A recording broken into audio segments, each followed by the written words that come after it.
Il est vrai que Dieu est indulgent et miséricordieux. Les bénédictions sont trop nombreuses, impossibles à compter. Tout ce que vous touchez avec votre main, ou regardez avec vos yeux est une bénédiction de Dieu. Mais vous devez aussi savoir que la punition de Dieu est sévère. Ne pensez pas que si vous désobéissez à Dieu, et commettez des péchés, Dieu ne vous voit pas, ou ne sait pas, ou qu'il n'existe pas, comme le disent beaucoup de gens. Comme nous l'avons déjà dit, Dieu est indulgent et miséricordieux. Il vous donne toujours la possibilité de regretter, et de lui demander de vous pardonner. Le mot « punition » est mentionné dans le Saint-Coran, 117 fois. Mais le mot « pardon » est le double de ce nombre, 234 fois. Une personne peut continuer à commettre des péchés, tels que le polythéisme, l'adultère, le meurtre. 1 an, 5 ans, 20 ans, 30 ans. Mais si la punition de Dieu vient, elle sera sévère et destructrice. Si vous regardez les vidéos précédentes, ou lisez l'histoire du pharaon, Ramsès II, vous constaterez qu'il commet de nombreux crimes graves de nombreuses années, avant la naissance du prophète Moïse, jusqu'à ce qu'il se noie dans la mer. Et l'âge de Moïse lorsqu'il se noie dans la mer, le plus de 40 ans. Depuis plus de 40 ans, il tue et corrompt dans la terre, et le châtiment lui est venu à la fin. C'est un exemple, et il y a beaucoup d'exemples. Parmi les bénédictions que Dieu a données à l'homme, son corps. Le corps que nous avons, n'est pas vraiment le nôtre, il appartient à Dieu. Un exemple simple, quand on veut acheter une maison ou une voiture, par exemple, vous choisissez le type que vous voulez, une grande maison, ou petite, blanche, noire, et la voiture aussi, la même chose. Mais le corps que nous avons, tout le monde le trouve avec sa forme, noir ou blanc, on ne l'a pas choisi. L'homme ou femme, ou peut-être un corps malade, handicapé, chacun de nous vouloir avoir un corps parfait. Mais ici, c'est Dieu qui choisit.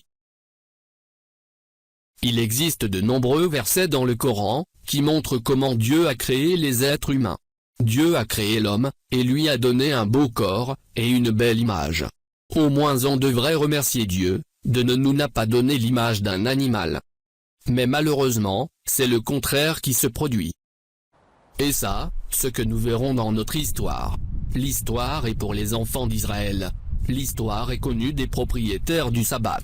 Sabbat ou le jour de samedi en français, on dit, était au temps du prophète David, dans un village sur la côte de la mer Rouge, appelé Éla, et il y a ceux qui ont dit, Madian. Les musulmans célèbrent le vendredi comme un jour de fête, mais les enfants d'Israël, le samedi est l'heure de fête. Alors, Dieu leur a ordonné de ne pas pécher dans les samedis, parce que c'est une fête pour eux. Ils devraient se concentrer uniquement sur l'adoration, pas sur le travail ou autre chose. Mais le problème est que le poisson n'apparaît que le samedi, et le reste des jours, il disparaît, et n'apparaît jamais. C'était un test de Dieu pour les enfants d'Israël. Pour avoir ce qu'ils feront, s'ils seront patients ou non. Bien sûr, Dieu sait tout, ce qui se passera avant n'arrive, mais il vous donne la possibilité de décider vous-même de votre sort, et une preuve si vous êtes un criminel ou non. De nombreux versets dans Noble Coran montrent cela.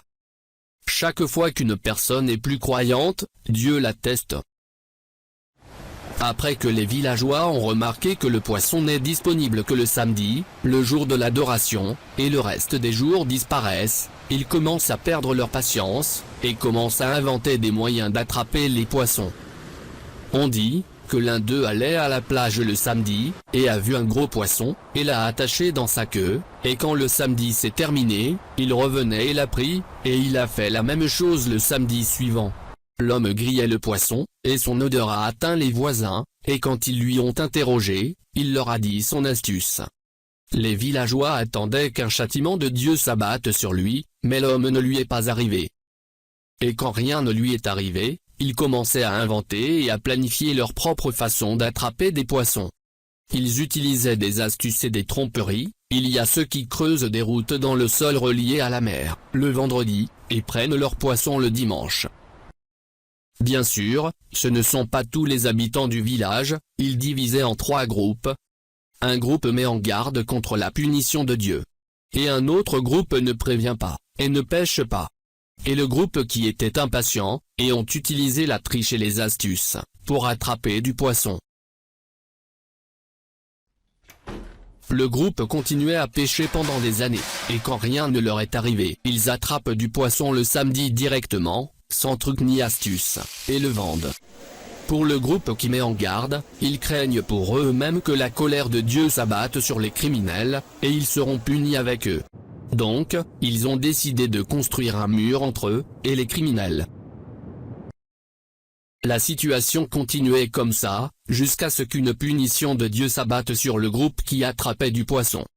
Et il y a ceux qui ont dit, parmi les scientistes, le groupe qui ne chassait pas et préférait le silence, et n'avertissait pas, eux aussi étaient punis, car ils devaient parler et refuser de désobéir.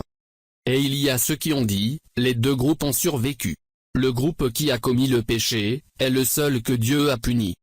Quant au type de punition, c'est une terrible malédiction qui s'est révélée sur eux, ils se sont transformés et deviennent des singes. On dit, que les jeunes hommes se sont transformés en singes, et les vieillards sont devenus des porcs. Le groupe qui avertissait et craignait Dieu a ouvert la porte qu'ils avaient faite dans le mur, et a trouvé une forêt de singes et des porcs. Ils ne peuvent plus reconnaître leurs proches, amis ou voisins, car ils se sont transformés en animaux. Mais les mutants s'en souviennent encore. 3 jours passaient, et ils sont morts. Quelqu'un peut interroger et dire, que leur péché ne vaut pas toute cette malédiction, ils péchaient seulement. Le commandement de Dieu est clair, comme nous l'avons mentionné précédemment, tout ce qui existe est pour Dieu, même votre corps, vous n'êtes rien pour vous. De plus, ce peuple a fait des ruses et des tromperies avec Dieu, et chacun est devenu fier de sa ruse, et de sa tromperie, et en a parlé aux autres. Au moins, si une personne commet un péché, il faut se créer avec Dieu, et n'en dire rien à personne. Versets du noble Coran qui disent, que chaque malheur qui arrive à l'homme, est à cause de lui.